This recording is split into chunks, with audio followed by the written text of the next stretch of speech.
Vamos a empezar. O sea, cuando uno habla de cualquier tema, primero tiene que saber de qué está hablando. O sea, entonces siempre la primera historia es definir qué es el microbioma o qué es el microbiota.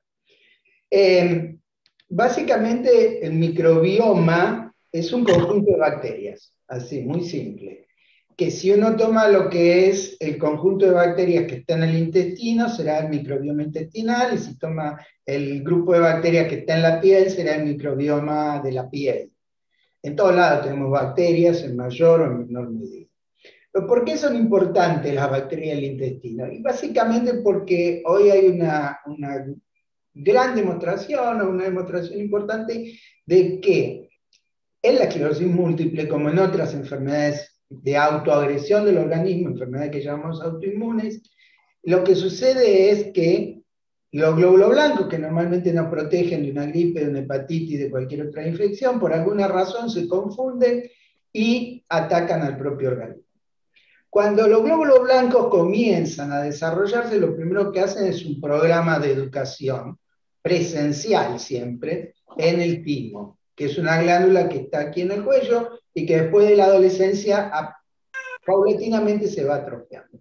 Pero cuando salen del timo, en el timo hacen la primaria y después tienen que hacer la secundaria. La secundaria, ¿dónde la hacen? En el intestino. Y esa secundaria que hacen en el intestino se educan de alguna manera, por llamarlo así, para ponerlo en palabras simples, los glóbulos blancos se educan en el intestino. ¿Y cómo es que se educan en el intestino? Bueno, a partir del grupo de bacterias que existen en ese intestino. Hay bacterias que producen sustancias que son beneficiosas, vale decir que aplacan la inmunidad, lo que hace de que sean menos susceptibles los pacientes a desarrollar esclerosis múltiple o a tener un nuevo episodio de esclerosis múltiple. Y hay otras bacterias que, por el contrario, lo que hacen es aumentan la reactividad de esos glóbulos blancos que están confundidos, que están perdidos y que lo que hacen es atacan al propio organismo. En este caso de ustedes, específicamente en la esclerosis múltiple, atacan la mielina, que es esa cubierta que recubre los nervios. Entonces, si nosotros conocemos si hay diferencias entre el tipo de bacteria, primero tenemos que saber cuáles son las bacterias buenas y cuáles son las bacterias malas. Y si sabemos si hay diferencia en la cantidad de bacterias o en el tipo de bacterias, buenas y malas que hay, en los pacientes con esclerosis múltiple versus lo que hay en los controles, individuos sanos, lo que podemos hacer es utilizar algunas herramientas para regular ese tipo de bacterias. ¿Qué herramientas podemos usar? Bueno, podemos usar distintos tipos de herramientas. Podemos usar una primera herramienta que sería la más lógica, que es usar antibióticos. Antibióticos que sean específicos para matar las bacterias malas, matar las bacterias que aumentan la reactividad del sistema inmune contra el organismo. Y dejan libre las bacterias buenas. Esa es una posibilidad. La segunda posibilidad es usar lo que llamamos prebióticos. Los prebióticos son generalmente fibras que cuando se ingieren, esas fibras producen o estimulan el desarrollo de las bacterias buenas en contra de las malas. La tercera opción que tenemos es desarrollar lo que ya no se llaman prebióticos, sino que se llaman probióticos. Los probióticos son algo parecido a lo que ustedes consumen, como el yogur, como el Actimel, que tiene ya incorporadas ciertas bacterias que para este caso deberíamos seleccionarlas y tendrían que ser probióticos que contienen bacterias buenas, que cuando las toman vayan al intestino y permitan que los glóbulos blancos que predominen sean glóbulos blancos buenos, glóbulos blancos que decrementen, que produzcan un descenso de la actividad inflamatoria. Y la cuarta alternativa, entonces le dije los antibióticos, los prebióticos, los probióticos. La cuarta alternativa, que puede parecer, le pido disculpas si alguno de ustedes se está merendando en este momento, es hacer un trasplante de materia fecal.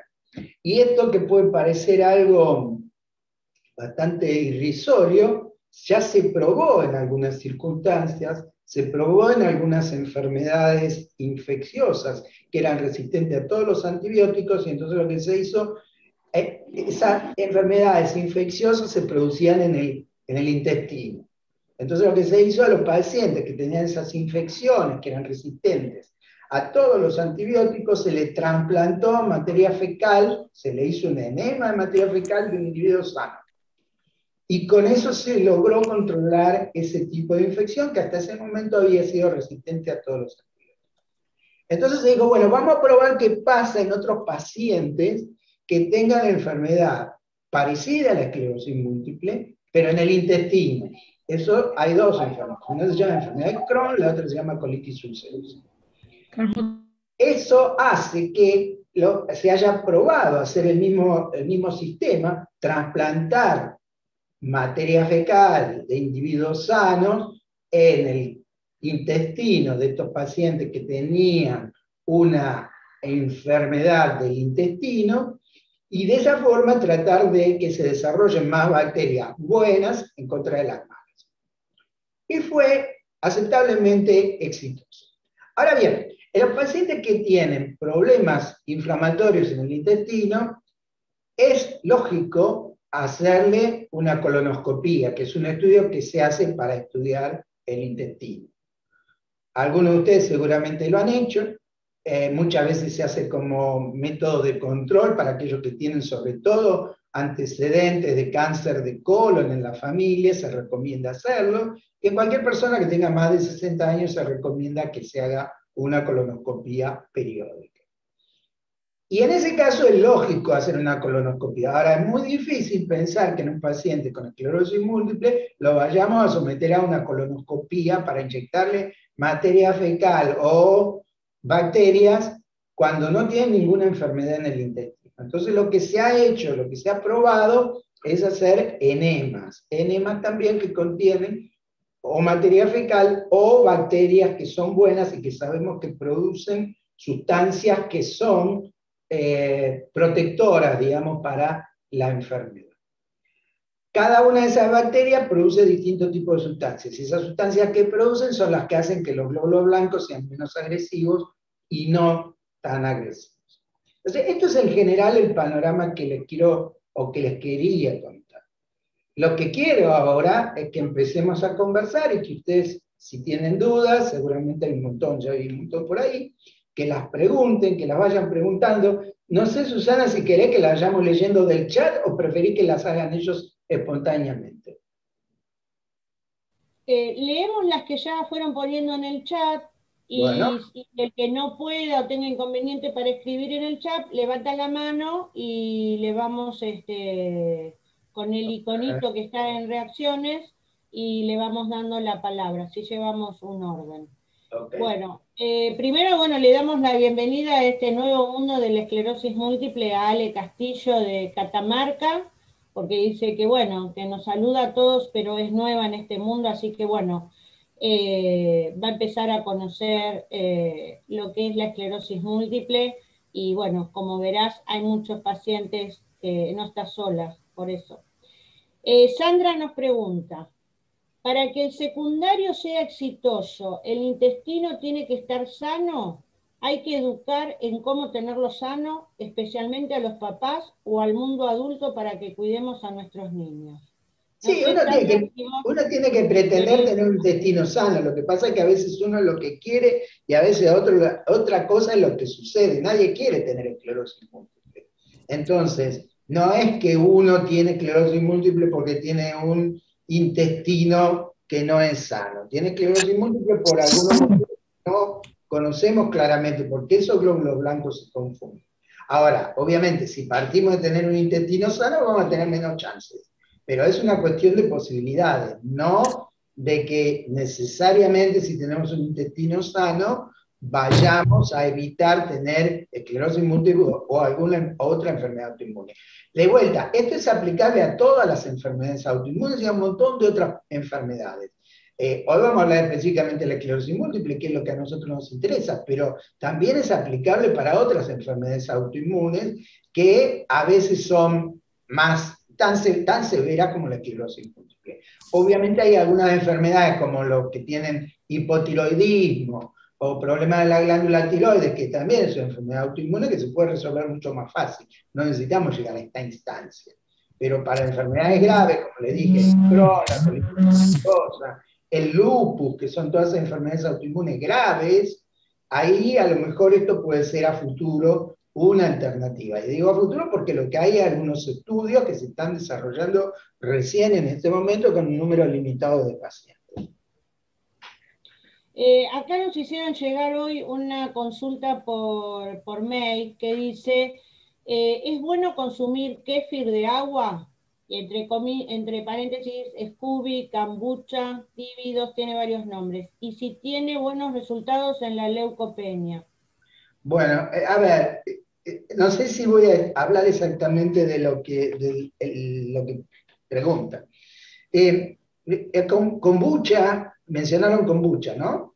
Sí. Bueno, kombucha es un hongo que hace un tiempo, varios años, se puso como de moda entre los pacientes con esclerosis múltiple. Y lo que hacían era un té de kombucha, que según lo que decían era horrible el sabor que tenía. En algún momento eso fue bastante masivo, hará unos 7, 8 años. El problema con el kombucha es que es hepatotóxico, o sea, produce daño en el hígado. Entonces eso salió una reglamentación del ANMAT, de la entidad regulatoria que regula tanto los medicamentos como los alimentos, diciendo que no se consumiera el té de kombucha o la kombucha o como quieran, de la forma que quieran, porque por un lado parecería que era bueno para el intestino, pero por el otro lado producía trastornos hepáticos y trastornos hepáticos severos. Así que por el momento la kombucha de lado. Bueno, Luciana nos pregunta, dice, ¿la alimentación cumple un rol fundamental en tener una microbiota intestinal saludable? Yo creo que eso ya lo... Sí, pero el tema es que todavía no sabemos si uno va a estar mejor comiendo aceitunas o comiendo pasas de uva. En el estudio, nosotros estamos haciendo un estudio que es un estudio internacional. Somos 10 centros en todo el mundo, hay 3 o 4 centros en los Estados Unidos, hay un centro en España, uno en Escocia, estamos nosotros somos el único centro en toda Latinoamérica. En total somos 10 centros. Y vemos que la flora del intestino cambia sustancialmente entre un país y otro o una región y otra. Y parecería ser que uno de los factores que más modifica esa bacteria que hay, haciendo que las bacterias sean más buenas que malas, es la alimentación. Pero todavía no sabemos exactamente cuáles son los alimentos que nos van a permitir llevar esa flora de mala a buena. Para eso estamos haciendo este estudio. Y si alguno de ustedes que vive en Capital o en Gran Buenos Aires quiere donar un poquito de sangre y un poquito de materia fecal, lo podemos incorporar en el estudio. Así que cualquier cosa nos contactan. Pero igualmente, aunque no participen en el estudio, nosotros llegamos a estudiar más o menos 1.200 pacientes. Estamos esperando llegar a 2.000. Con el tema de la pandemia, el año pasado fue desastroso y estuvimos bastante parados. Una vez que tengamos todos esos datos en la mano, vamos a poder saber si lo más importante es la alimentación, si la predisposición genética, si los hábitos del que fuma o el que no fuma. Digamos, hay un montón de variables que se pueden considerar. Pero sin duda la alimentación va a ser uno de ellos y muy importante. Pero hoy lo que le podemos decir, necesitamos que tengan una dieta sana, balanceada, completa, como la que recomendaba cualquier individuo normal. Si después sabemos si come pasa de uva es mejor que aceituna, le diremos, coma mucha pasa de uva, no coma aceituna para que tenga bacterias que eduquen a sus glóbulos blancos de una manera buena. Bueno, acá Luciana, María Emilia y Laura, más o menos podemos armar una pregunta. Dice, ¿la alimentación cumple un rol fundamental en tener una microbiota intestinal saludable? Si es posible modificar la microbiota cambiando los hábitos de alimentación, ¿y cuál sería la alimentación adecuada a grandes rasgos para ordenar los hábitos? Bueno, lo mismo que dijimos recién, todavía no sabemos si hay algún alimento en particular que sea capaz de beneficiar y algún alimento en particular que sea capaz de perjudicarnos para sacarlo de la dieta. De la misma forma, los probióticos, no es cualquier probiótico, el probiótico no es que yo agarro el Actimel de la heladera, me lo tomo y voy a tener una, digo Actimel porque es la marca que conozco, pero hay varios. Cada paciente debería, o grupos de pacientes, debería generarse un probiótico específico. Ese probiótico específico tendría una determinada cantidad de bacterias buenas que harían que los glóbulos blancos se transformen en glóbulos blancos buenos. De vuelta, la respuesta a eso todavía no la tenemos, y a lo que aspiramos a poder darle respuesta a eso, ojalá podamos el año que viene. Bueno, Gaby acá nos preguntó lo del kefir, lo de la kombucha, ya está respondido. Y Sandra nos pregunta, si la persona recibe un trasplante de materia fecal, pero no cambia hábitos, cambia de hábitos, al tiempo no vuelve a la situación original. Y después también agrega, el intestino enfermo, ¿cuánto tiempo necesita para recuperarse o para recuperarlo? Bueno, es cierto eso. Si uno no hace si uno hace un trasplante de materia fecal y ese trasplante de materia fecal no es lo suficientemente efectivo después para mantener un intestino sano, ese efecto que se logra en un periodo de tiempo después se puede llegar a perder. Lo que se está haciendo ahora en Estados Unidos es, como primer paso a esto, es un estudio que se llama, ustedes saben que los ensayos clínicos de cualquier droga o de cualquier procedimiento tienen 4 fases, 1, 2, 3 y 4. El 3 es el más importante porque es el que reúne mayor cantidad de pacientes. El 1 reúne una cantidad de pacientes chiquitita para poder estar seguro de que eso es útil y que es seguro. Hay un estudio fase 1 en Estados Unidos, hay 2 estudios fase 1 en Estados Unidos, en donde lo que están haciendo es, en vez de hacer enemas para hacer trasplante de materia fecal, están encapsulando las bacterias en pequeñas cápsulas y los pacientes las ingieren. No sabemos si eso va a funcionar igual que la enema, porque hay que llegar hasta cierta parte del intestino para poder llegar a tener una efectividad determinada. Entonces eso se está probando, se está haciendo, y una vez que eso se termine vamos a saber si la posibilidad de tomar una cápsula que contenga bacterias buenas puede ser efectivo para el control de la enfermedad. Ojo que esto no va a reemplazar a los tratamientos convencionales, esto va a ser algo que va a ir en paralelo.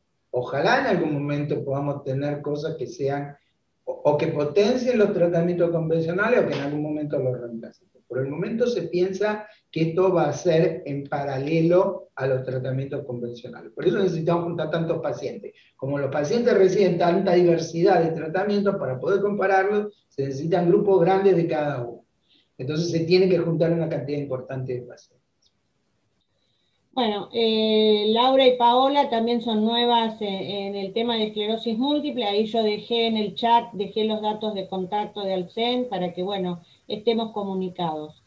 Gabriela dice si se ha hecho estudio de materia fecal acá en Argentina. Sí, lo comentaba el doctor, que llevan 1.200 personas. No, a ver, el tema es así, esperá. El tema es así. Nosotros juntamos el material para el estudio y tratar de entender cuáles son las bacterias que son buenas o que son malas. El trasplante de materia fecal, hubo un intento de hacerlo en el hospital de clínicas. Trabajamos bastante en eso, pero como son estudios costosos porque requieren resonancias muy seguidas, no se pudo llevar a cabo. Así que en Argentina no se hizo el trasplante. Sí estamos juntando las muestras para tratar de identificar en nuestra población qué bacterias tienen y cuáles son las buenas y cuáles son las malas. Así que bueno, cualquiera que quiera participar, que sea de Capital Federal o de Gran Buenos Aires, se contacta con Alcen y nosotros le pasamos los datos del doctor Correale. Laurita nos pregunta, dice, he preguntado a varios neurólogos y me han dicho que se puede comer de todo teniendo esclerosis múltiple. ¿Es así o no? ¿Hay cosas como la harina y el azúcar que se deberían suprimir? No hay ninguna evidencia que diga que si yo suprimo la harina, que si yo suprimo el azúcar, que si yo hago una dieta, que ahora hay muchos pacientes que la proponen, que es una dieta cetogénica, rica en grasas, voy a estar mejor. Entonces, yo creo que hoy sí uno puede comer de todo, como se le recomienda a cualquier individuo normal, diciéndole que coma una dieta que sea balanceada, que contenga todas las proteínas que necesita, todos los elementos que se necesitan. A veces hay algún problema con las personas que son vegetarianas o veganas porque privan en su dieta algunos nutrientes, por ejemplo, el déficit de vitamina B12, el déficit de cobre, el exceso de zinc, algunos que toman compuestos polivitamínicos o con minerales. Todo eso también puede ayudar a producir desmielinización. Entonces, en esos pacientes, lo que hay que hacer es decirle, bueno, fantástico, yo respeto tu situación de que querés ser vegetariano o vegano por la causa que fuere, pero periódicamente, además de los controles habituales que te haces, te tenés que medir la vitamina B12, te tenés que medir el ácido fólico, te tenés que medir el cobre, te tenés que medir el zinc, o cualquier otra cosa que puede estar ausente en la dieta que están haciendo. Bueno, a ver, que no se me... Acá hay una pregunta de la dieta cetogénica, que es lo que decíamos recién. Sí, de Lorena de Río Grande, es una gran referente en la zona, así que bueno, un placer verte, Lorena, del otro lado, y esperemos que bueno, que esta pandemia pase y podamos volver a Río Grande. Bueno, sí, nos pregunta de la dieta cetogénica, si No ayuda hay al ninguna intestino. evidencia que muestre que la dieta cetogénica es buena, y la verdad que al cerebro, la dieta cetogénica es una dieta que consume cierto tipo de grasas que hacen de que sea muy ácida esa dieta. Entonces al cerebro no le gusta estar en medio ácido. Sí ha sido muy importante la dieta cetogénica en chicos que tenían cuadros de convulsiones o cierto tipo de cuadro de convulsiones en particular. En el caso de la esclerosis múltiple no hay ninguna evidencia que uno le haga decir que la dieta cetogénica va a estar mejor tratado el paciente. Y tenemos al menos la posibilidad de que sea todo lo contrario, que tal vez no le haga muy bien. Así que por el momento de vuelta, dieta normal, balanceada, completa, tratar de respetar las 3 o 4 comidas y que tenga de todo lo que tiene que tener una dieta saludable.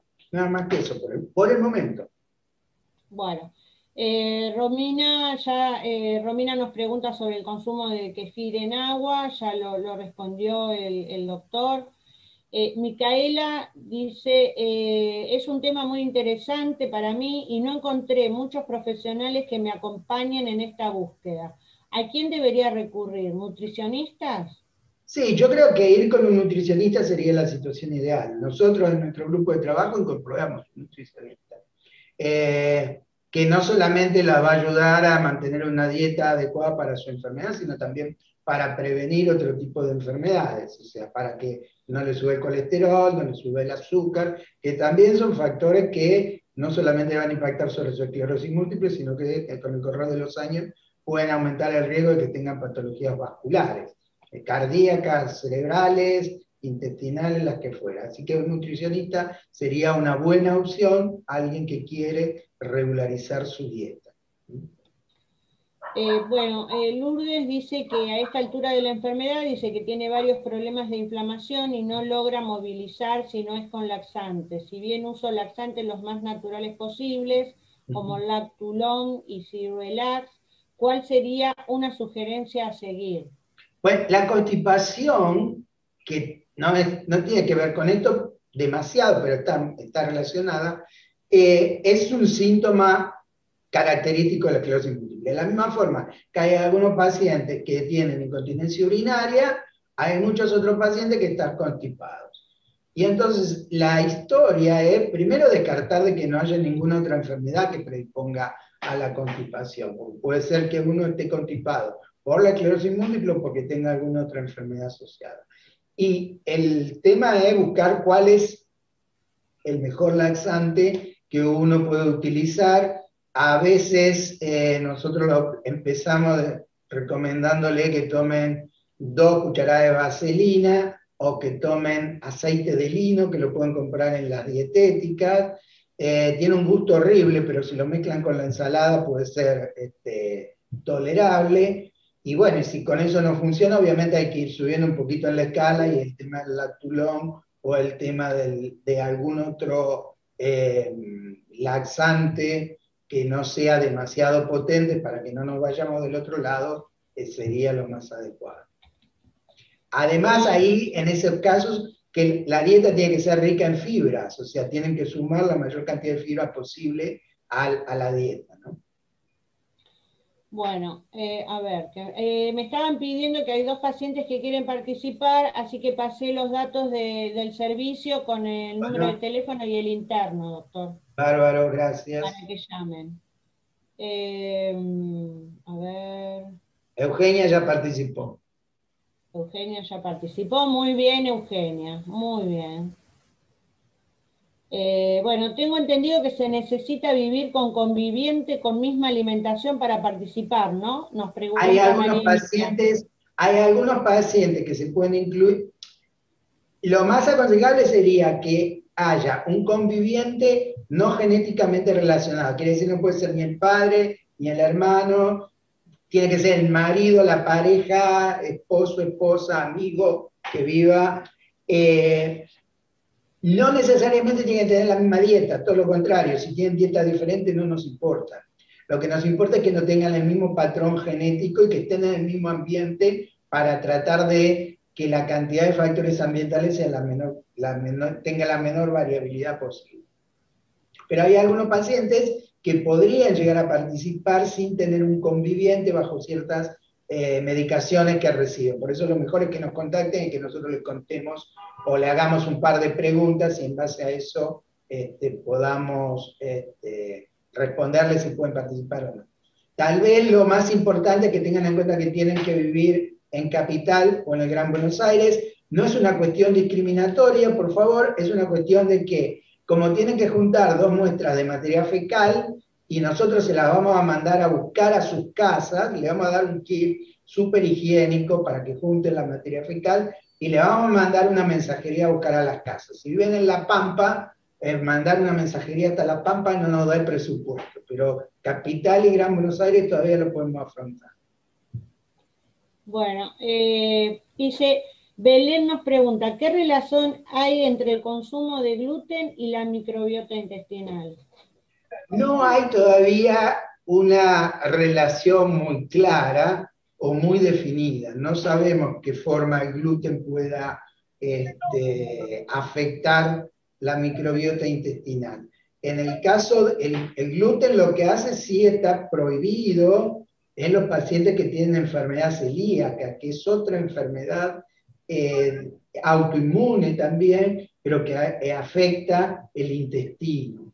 En ese caso, el gluten está prohibido por la afectación del intestino, pero no porque vaya a tener algún grado de regulación sobre el sistema inmune en otras partes del organismo. O sea, está prohibido nada más que en esos pacientes. En el resto, por el momento, no sabemos si tiene algún impacto o no tiene. Hay muchísimos pacientes que han dejado de consumir cosas con gluten y dicen que se sienten mejor, que están con menos fatiga, que han mejorado en su estado general. Bueno, es válido, pero no es una certeza médica de que sepamos o que podamos confirmar de que consumir alimentos con gluten es perjudicial. Acá preguntan, ¿consumir omega 3 ayuda al intestino? Eso nos pregunta Gabriela. Y Analía nos pregunta, ¿ingerir aceite de prímula contribuye? Bueno, el omega 3 y el aceite de prímula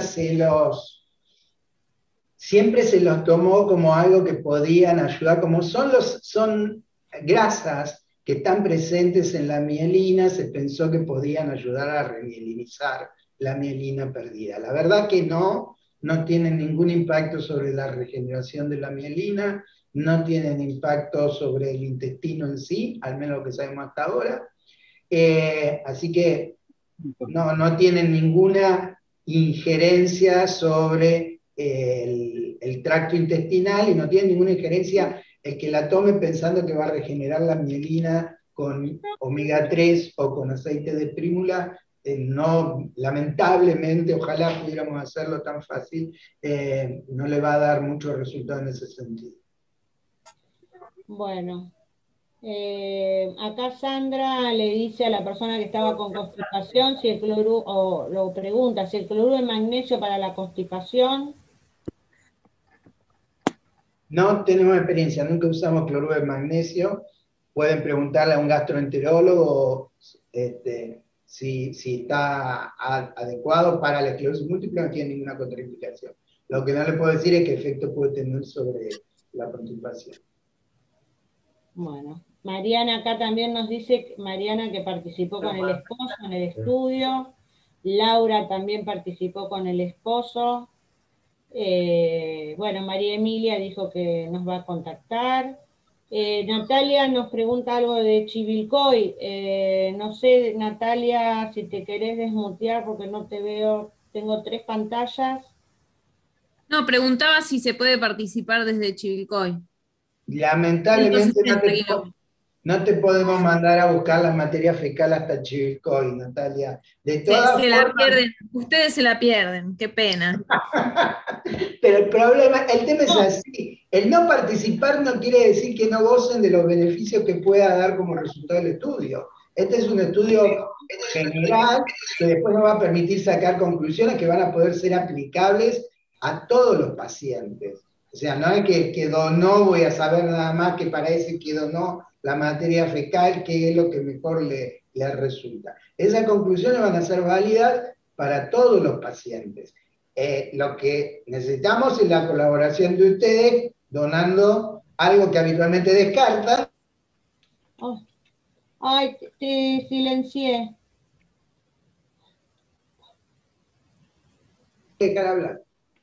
No me querés dejar hablar, Susana. No, yo porque quería silenciar porque se sentía un ruido, bueno, y bueno. Le decía que el tema de no mandarla a buscar a Chivilcoy no es un tema discriminatorio, es un tema de que no nos alcanza el presupuesto para mandar una mensajería hasta Chivilcoy. Pero los resultados que nosotros obtengamos van a ser aplicables a todos. Lo que queremos saber es cuáles son las bacterias buenas, cuáles son las bacterias malas, qué las estimula las buenas, qué estimula las malas. Si sabemos eso, eso puede ser aplicable a todos.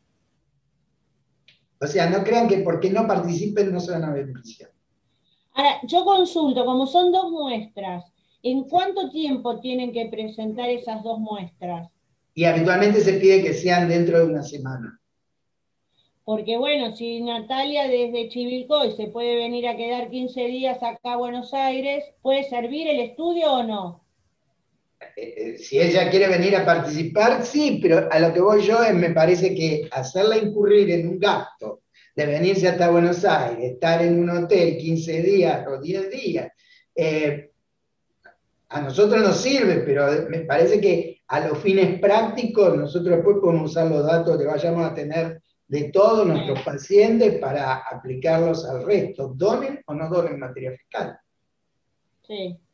Vivo, Ana, la primera vez que un médico lo trate con... Es la primera vez que ve que un médico trata con seriedad este tema.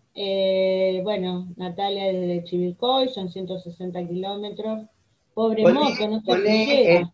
Susi, poné en el chat el mail del doctor Marrodán para el contacto también. Bueno, ¿cómo es? A ver si lo tengo. Lo escribo yo acá. Lo escribo yo. Sí.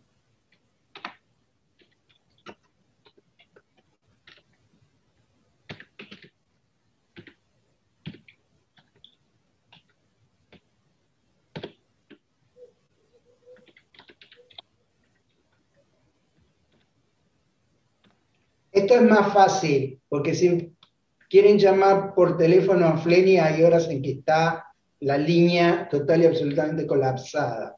Entonces le escriben un mail a Mariano y él después se pone en contacto con ustedes, les explica en qué consiste el estudio y si están en condiciones de participar o no. De vuelta, si no pueden participar, no se pongan mal, porque las conclusiones que saquemos del estudio son aplicables a todos los pacientes. O sea, los que donan van a ser los que van a ayudar a que podamos sacar las conclusiones. Y los que no pueden donar por una cuestión de distancia o porque hay alguna condición, por ejemplo, hay algunos pacientes que no van a poder participar con ciertos fármacos que consumen. Entonces, igualmente, las conclusiones que se saquen van a ser aplicables a todos. A todos. Acá nos pregunta Natalie, dice, tengo celiaquía y esclerosis múltiple. Tengo muchos problemas de digestión e inflamación intestinal permanente. ¿Se justifica hacer un estudio de colon? No, se justifica, si ya tiene diagnóstico de celiaquía, no se justifica hacer más nada que hacer la dieta que le indica su gastroenterólogo para mantener el intestino sano.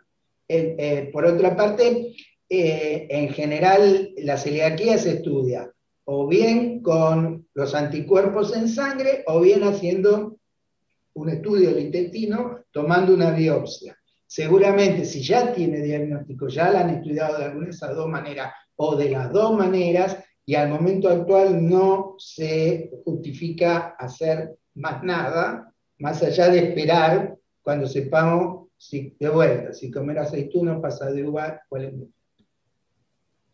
Acá preguntan si el ácido lipoico aporta algo. Bueno, el ácido lipoico, qué buena pregunta. El ácido lipoico es uno de los fármacos que se está probando en las formas progresivas. Y es tal vez uno de los fármacos que está más adelantado en el estudio para el tratamiento de la forma progresiva, que ustedes saben que es nuestra gran deuda. Nosotros tenemos una gran deuda que es con los pacientes que tienen formas progresivas, entonces, porque la cantidad de fármacos que tenemos para ellos es muy limitada. El ácido lipoico es un fármaco que está en estudio para ver si podemos ayudar a que esos pacientes tengan una alternativa de tratamiento distinta a la que tienen actualmente. Así que el ácido lipoico, a lo mejor, en los próximos 2 años, nos dicen de que puede ser efectivo para el tratamiento de la forma progresiva. Acá nos pregunta Cherny, dice, yo tengo esclerosis múltiple primaria progresiva, ¿aplico para el estudio? Sí, aplica para el estudio. Cualquier paciente con diagnóstico de esclerosis múltiple. Bueno, cualquier paciente que reúna las condiciones que el doctor Marrodán le va a decir. Bueno, entonces Cherny, escribile al mail del doctor Marrodán y veremos qué pasa. Bueno, María nos pregunta, María Tortosa, nos dice si ella puede participar con el esposo, pero son de Campana. Dice zona AMBA, pero me parece que no sé cómo. No, hasta Campana podemos llegar a lo mejor. Bueno, María. A lo mejor. María. Tienen que hablar con Marrodán, bueno, que es el que tiene el circuito delimitado hasta donde llega la mensajería. Bueno, cualquier cosa, los que no puedan copiar el mail del doctor Madorrán, nos escriben al SEM, que nosotros pusimos ahí los datos, y nosotros le mandamos el mail. Paola nos pregunta, ¿requiere una dieta especial para hacer el estudio? No, queremos que, todo lo contrario, queremos que nos digan lo que comen todos los días. Lo habitual. Bueno. Alejandra Chassein nos dice una pregunta. Sí, ¿querés desmutearte y hacer la pregunta o...? Bueno, primero, buenas tardes. Quisiera agradecer que me permiten estar acá. Ahí puse que soy madre de una paciente del doctor Correales con esclerosis múltiple, que me mandó este link. Gracias, bueno, al ALSEM y gracias, Jorge. Mi pregunta es la siguiente. Ustedes ahora dentro del estudio, doctor, van a hacer, comparado la microbioma de intestino de materia fecal con el normal, o van a hacer respecto si a antes y después del tratamiento o en las diferentes etapas evolutivas de la esclerosis múltiple. En todo. Por eso necesitamos 2.000 pacientes y 2.000 controles, que es una barbaridad para este estudio por la cantidad de factores de exclusión que tenemos. Entonces, vamos a comparar. ¿Qué pasa con los pacientes con esclerosis múltiple que tienen forma brote y remisiones? ¿Qué pasa con los pacientes que tienen forma progresiva? ¿Cómo se correlaciona eso con los individuos normales, que no tienen enfermedad, que en este caso serían los controles? ¿Qué pasa con los pacientes que toman cada uno de los distintos fármacos que tenemos disponibles? A todos esos le vamos a hacer un extenso cuestionario de dieta, que lo pueden completar por internet, eso va a ser fácil. Le vamos a ver cuál es el perfil genético que tienen, para ver si la genética tiene algo que ver en esta situación de que algunos pacientes tienen más bacterias malas y menos bacterias buenas. Vamos a ver, por supuesto, la microbiota en la materia fecal, y vamos a tener una distribución de acuerdo a cada uno de los tratamientos. Entonces, como son varios los tratamientos, necesitamos tener una cantidad de pacientes importante. Por otra parte, algunos pacientes no pueden llegar a participar inmediatamente porque a lo mejor tomaron antibióticos 15 o 20 días antes, y entonces eso no pueden participar. Tenemos que esperar que se limpien de los antibióticos para poder recién incorporarlos al estudio. Entonces, es un estudio complejo, llevamos 4 años ya, está financiado todo por la Universidad de California de San Francisco, lo lidera un argentino que es Sergio Baranzini, que a lo mejor lo conoces, Alejandra. Él es un bioquímico que hizo su carrera aquí en la UBA y después se fue a trabajar a San Francisco hace 15 años más o menos. Y así que, bueno, estamos esperando terminar con la pandemia nos mató. Porque la idea es sacar un nuevo biomarcador también dentro de la microbioma, un nuevo biomarcador también de progresión o que dé o sea, que sea clave para determinar. Mira, inicialmente nos conformaríamos con poder identificar cuáles son las bacterias buenas, cuáles son las bacterias malas. Secundariamente, cuáles son los factores que modifican esas bacterias, que las tornan buenas, que las tornan malas. Les voy a contar algo que puede sonar cómico, pero que es real. Créanme que es real. Lo que vimos hasta ahora es que las bacterias que producen una sustancia que se llama butiol son las que producen mayor protección a los pacientes con esclerosis múltiple. O sea, serían las bacterias buenas. Las bacterias que producen butiol son bacterias buenas. Hacen que la inflamación disminuya. Esos glóbulos blancos que se educan en el intestino se educan como glóbulos blancos buenos. En uno de los ensayos que hay en Estados Unidos, en donde les conté que ponían las bacterias adentro de las cápsulas y a los pacientes, para no hacer un enema, se las están dando como si tomaran una cápsula de un antibiótico, descubrieron que había un señor que en su materia fecal producía cantidades astronómicas de bacterias que producían butiol. Ese es un señor que es donante universal para ese estudio. O sea, toda la materia fecal que ese señor produce en su vida está destinada a aislar las bacterias que producen butiol para que después las puedan encapsular y se las puedan dar a otros pacientes en el ensayo que se está probando si este método funciona. La verdad que no sabemos si el método por vía alta va a funcionar, tomando la cápsula por la boca va a funcionar. Pero nos parece que inicialmente es mucho menos agresivo que estar haciéndole una enema por semana a los pacientes. Entonces se empieza con esto, y si esto no funciona vamos a tener que ir al tema de las enemas indefectiblemente. Hay otros estudios interesantes que se han hecho, y entonces ustedes saben que en la esclerosis múltiple hay un modelo animal que se llama encefalomielitis autoinmune experimental, en donde en un ratón uno puede reproducir un modelo que es parecido al de la esclerosis múltiple. Entonces, los alemanes tomaron mellizos monocigóticos, vale decir, mellizos que son genéticamente exactamente iguales. Nacieron de un solo huevo, cigoto, y son exactamente iguales, tienen la misma información genética. Uno con esclerosis múltiple y el otro sin esclerosis múltiple.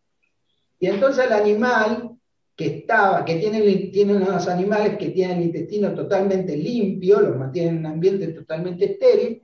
A algunos animales le trasplantaron microbiota del individuo que tiene esclerosis múltiple, y a otros animales le trasplantaban microbiota del mellizo gemelo que no tiene esclerosis múltiple. Y a los que les trasplantaban la microbiota del paciente enfermo, eso desarrollaba una enfermedad muy severa, mientras que al otro prácticamente no desarrollaba enfermedad. Y bueno, esta es otra demostración de que frente a esta microbiota, un rol cumple en el desarrollo de la enfermedad. Ahora, bueno, eso en los animales. Ustedes saben que los modelos animales nunca son perfectos y nunca reproducen total y absolutamente la enfermedad, pero son formas iniciales como para poder entender qué es lo que pasa con los pacientes con esclerosis.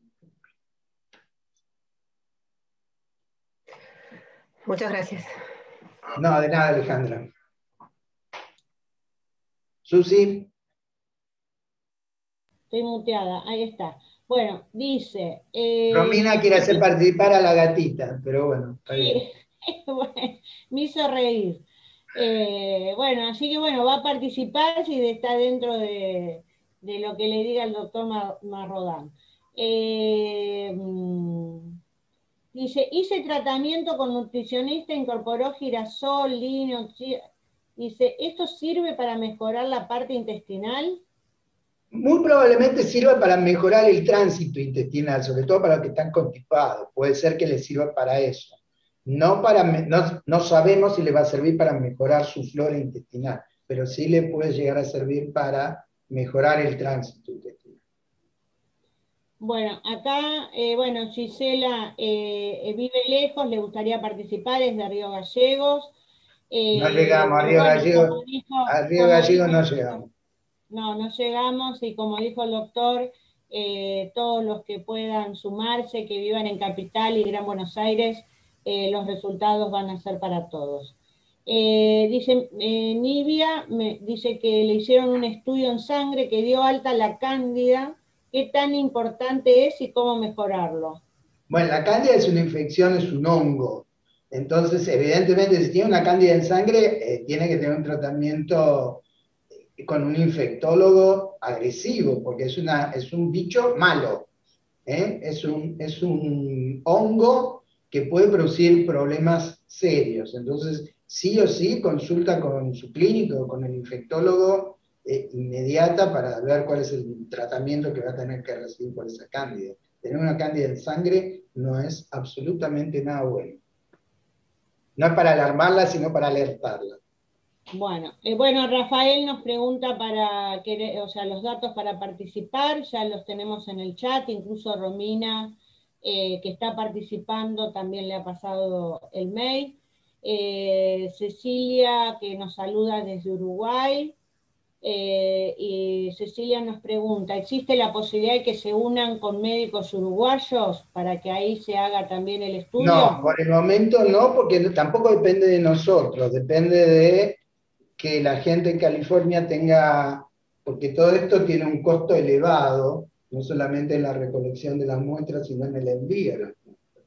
Piensen que las muestras tienen que ir frisadas, congeladas, tienen que llegar frisadas a Estados Unidos, no habiendo vuelos directos, tienen que hacer escala en Houston, tienen que recambiar todo el hielo, y cada uno de esos envíos va en unos cajones que están termosellados, y los que financian el estudio es la Universidad de San Francisco, que era un estudio financiado inicialmente a 3 años, pero que con esto de la pandemia se prolongó bastante más de lo que pensábamos. Y esto es un financiamiento de una familia que decidió invertir dinero en financiar un estudio de investigación, y le dijeron, bueno, estas son las líneas de investigación que tenemos, y donaron el dinero para hacerlo. O sea que el presupuesto está acotado, ya somos 10 centros, empezamos siendo 6, y se tuvieron que sumar 4 más para tratar de agilizar las cosas.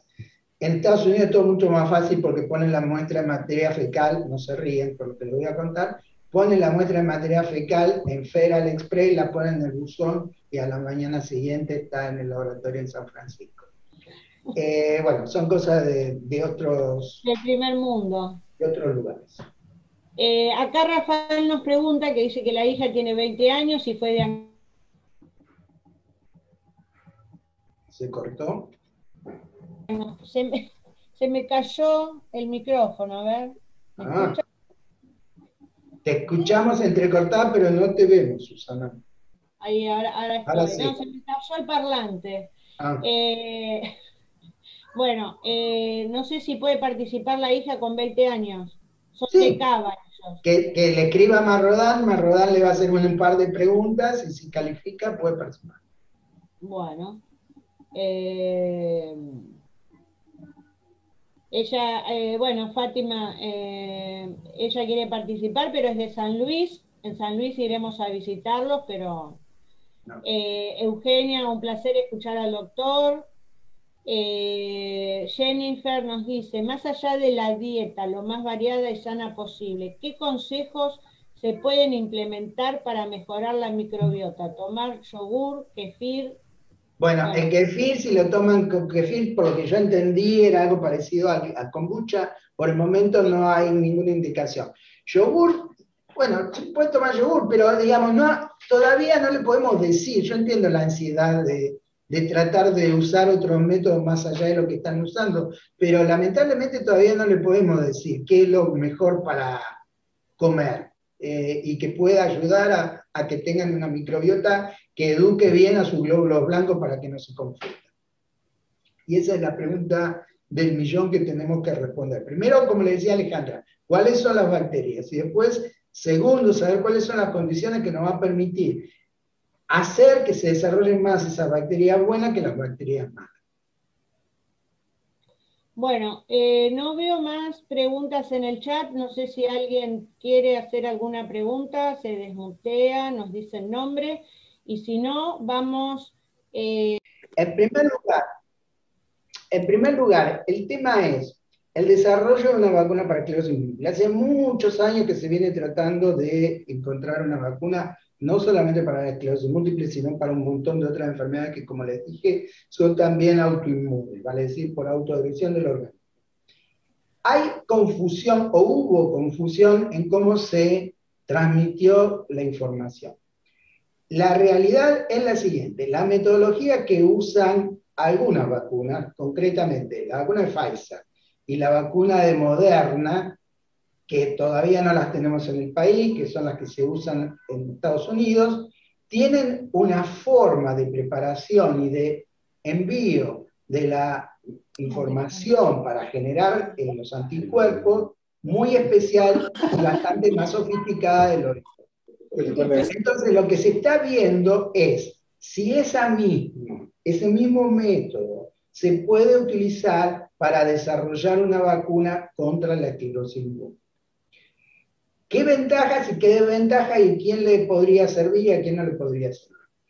La gran ventaja que tiene el desarrollar una vacuna contra un virus es que yo conozco contra qué estoy luchando. Yo sé que hay una proteína determinada, que en el caso del coronavirus se llama proteína S, que es la que tengo que tratar de bloquear.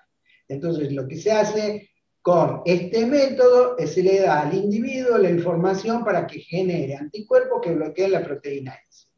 Y con eso se puede parar la enfermedad, bloquear la enfermedad o hacer que la enfermedad sea menos agresiva. En el caso de la esclerosis múltiple, estamos tirando, es un tiro de escopeta a la noche, porque no sabemos contra qué es lo que tenemos que frenar, no sabemos qué es lo que lo desencadena. Cuando vemos un paciente con esclerosis múltiple, ese paciente ya tuvo el episodio y no sabemos qué fue lo que lo generó. Con lo cual es un poco difícil empezar a entender contra qué le vamos a hacer formar anticuerpos a ese individuo. Hay una molécula que se identificó y contra la que se está tratando de usar este método para generar anticuerpos, para bloquearla y ver si eso resulta efectivo. ¿En qué etapa estamos? Estamos en la etapa que se está probando en los animales. Estamos en una etapa preclínica. Lo que les decía antes, hay modelos animales que nos permiten probar algunas medicaciones o algunas modalidades de tratamiento, primero en los animales, y si funcionan, saltar al humano. Entonces, con la vacuna esa y con esa molécula un poco hipotética o seleccionada un poco por ser la más probable, se está probando en los animales. Si la vacuna resulta en el animal, se va a pasar a la fase 1, vale decir, 30, 40 pacientes que sean voluntarios y que se quieran inocular con esa vacuna para ver si puede tener algún efecto. ¿A quién le va a beneficiar? Si yo tengo un paciente que ya tiene esclerosis múltiple, tal vez la vacuna sea algo parecido a lo que sucede con algunos de los tratamientos que habitualmente ustedes reciben. Quiere decir, puede llegar a ser un tratamiento que lo que haga es que frene el ataque de los glóbulos blancos sobre la mielina. Con lo cual no van a prevenir el desarrollo de la enfermedad, pero vamos a tener una herramienta más de trabajo. Y si esto funciona así, a partir de ahí yo puedo empezar a pensar que pacientes que tengan riesgo de desarrollar la enfermedad, si puedo identificar una cantidad de factores de riesgo, esos pacientes sí, a lo mejor los puedo vacunar para evitar que en 2 años, 5, 10 desarrollen la enfermedad. Eso va a ser un estudio muy largo, pero bueno, en eso está. Creo que el problema que se generó fue que se liberó la información de una manera no comprensible.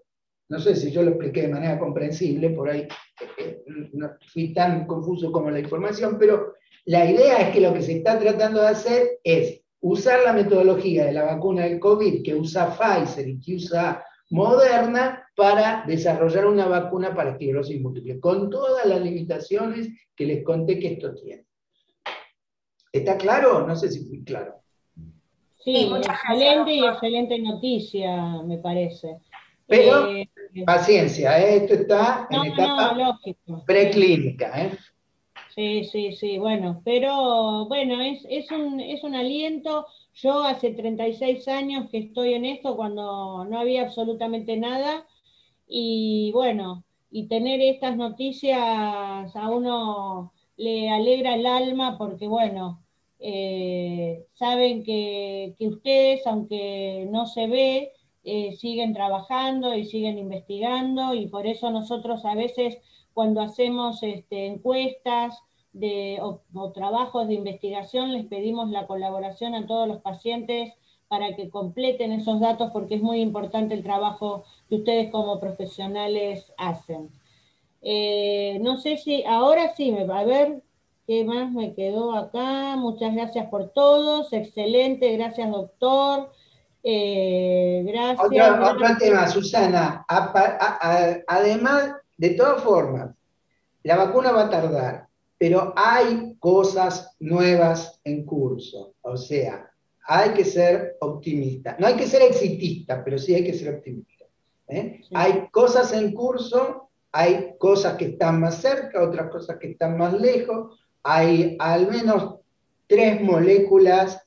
Hay alguna molécula que ya va a salir en el país probablemente el mes que viene. Hay una molécula que va a estar en el país para fin de año, ya está aprobada por ANMAT también, pero va a estar para fin de año.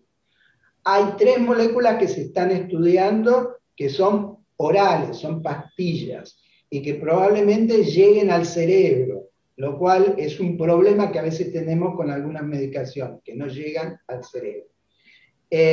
Y eso están en fases relativamente avanzadas. Relativamente avanzadas quiere decir que nos llevan por lo menos 2, 3 años más. Y hay moléculas que se están estudiando para tratar de remielinizar la mielina perdida. O sea, cosas en curso existen. Por eso uno tiene que ser optimista, no tiene que ser exitista, tiene que entender que esto lleva bastante más tiempo del que a uno le gusta, pero que existen cosas para eso, existen.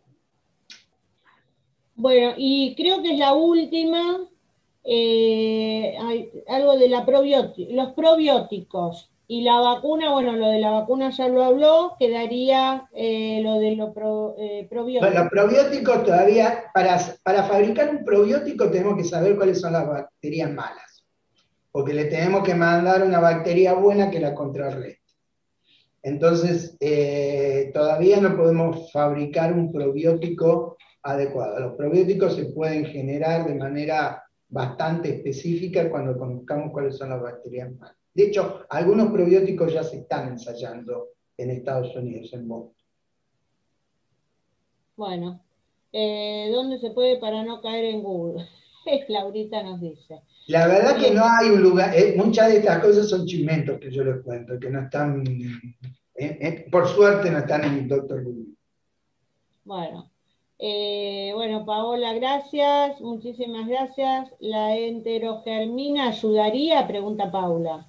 No tenemos ninguna evidencia que la enterogermina funcione. Así que, bueno, les pido que prendamos las cámaras, así, no sé, Santi, por dónde lo tenía, recién por acá, no sé si se me fue. Ah, Roque quiere preguntar algo. Mientras van prendiendo las cámaras, Roque pregunta. Y perdón, quiero comentar algo. Digo, qué bueno, qué importante saber que los trabajos de investigación, en qué situación se encuentran y demás. Pero creo que todos los que padecemos, o sea, todos los pacientes, pensamos hasta qué punto puede mejorar nuestra situación estas nuevas investigaciones. Y ahí pienso que muchos limitantes, o sea, por ahí mucho estamos trabajando de aceptar las secuelas que produjo, las lesiones que se produjeron y demás. Y con las investigaciones estamos viendo de qué manera prevenir o anticipar un tratamiento como para detener esas futuras lesiones. Entonces me parece que, no sé, por ahí merece un comentario desde el lado del doctor, porque me parece que es algo importante, o sea, generar una ansiedad. Va a salir una vacuna, va a salir una medicación, pero ¿qué me va a producir a mí que hoy estoy tratando de amigarme de las secuelas? Bueno, a ver, por eso yo decía un par de cosas, Roque. Primero, por eso yo le decía, no pensemos que esto va a ser ni mañana, ni pasado, ni el mes que viene. Obvio. Sí, o sea, la ansiedad, hoy tenemos herramientas que son las que tenemos. Estamos viendo que hay herramientas en curso. Eso nos permite tener una cuota de optimismo. Hace 25 años, a los pacientes cuando venían le dábamos un poquito de corticoide, los mandábamos a la casa y les decíamos, no, vení cuando tengas un nuevo episodio. O a veces, y bueno, Susana lo vivió ella, nos costaba, incluso no teníamos elementos de diagnóstico, porque no había resonancia, no sabíamos cómo diagnosticar. En el año 90, durante 125 años nos pasamos sin tener absolutamente ningún tratamiento. Desde el año 93 hasta ahora tenemos 16 drogas diferentes que podemos usar. ¿Hay un porcentaje de pacientes en los cuales no funcionan esas drogas? Sí, hay un porcentaje de pacientes en el cual no hay un tratamiento que sea 100% efectivo, no hay un tratamiento que no tenga algún efecto colateral que tengamos que sobrellevar. Entonces, pero sin lugar a duda, en muchos pacientes, o en la mayoría de los pacientes, me atrevo a decir, los que vemos pacientes hace más de 25 años y los vemos ahora, les ha cambiado la calidad de vida a muchos. En los que no ha dado resultados, lamentablemente, a lo mejor los cambios no son tan ostensivos. Por eso el tratamiento de la esclerosis múltiple no es, hoy estamos hablando de una parte del tratamiento de la esclerosis múltiple. El tratamiento de la esclerosis múltiple merece distintos carriles paralelos. Merece el carril de qué hago cuando el paciente tiene un episodio para evitar que ese episodio sea extremadamente severo. Los corticoides hoy no son la única opción que tenemos otras opciones. Hay un carril que es el que más habitualmente ponemos más énfasis, que es decir, bueno, trátese con el medicamento A, con el B o con el C para prevenirnos los episodios. Hay un carril en el cual tratamos de decirle al paciente, bueno, si usted tiene una secuela, procuremos hacer un programa de rehabilitación adecuado como para que pueda convivir mejor con su enfermedad. Hay un carril en el cual le pedimos al paciente que si desde el punto de vista emocional no está adecuadamente intacto, bueno, nosotros incorporamos una psiquiatra y ahora tenemos que incorporar una segunda más, porque la verdad que en este año y medio el tema emocional nos ha jugado una pasada muy mala a todos, y a ustedes tal vez bastante más que a los que nos movemos un poquito más. Digamos, hay toda una serie de carriles que tenemos que cubrir con la idea final de tener calidad de vida, porque ese creo que es el objetivo final.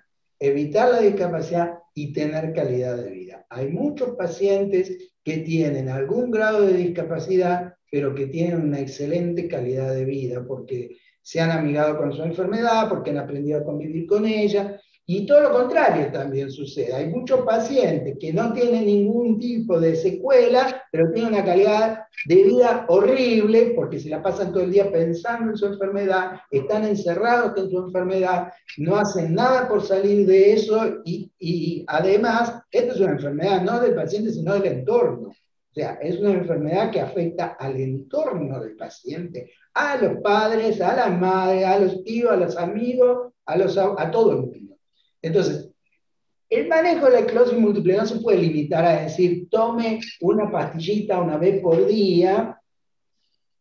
Y acá, fíjate, Roque, que nos estamos yendo para un costado total y absolutamente diferente. Estamos diciendo, bueno, vamos a ver qué más podemos hacer en paralelo a tomar la pastillita todos los días de una manera más simple. O la señora me preguntaba, bueno, ¿qué hago? Porque estoy constipada y no puedo estar constipada y estoy molesto. Bueno, eso también es calidad. Entonces yo creo, nosotros por lo menos, o esa es mi idea, yo lo que apunto a que la gente tenga la mejor calidad de vida posible. Lamentablemente no tenemos la varita de Harry Potter para tocarlos y que se mejeren. Qué amor. Pero eso es lo que intentamos. Ojalá en algún momento podamos tener la varita de Harry Potter.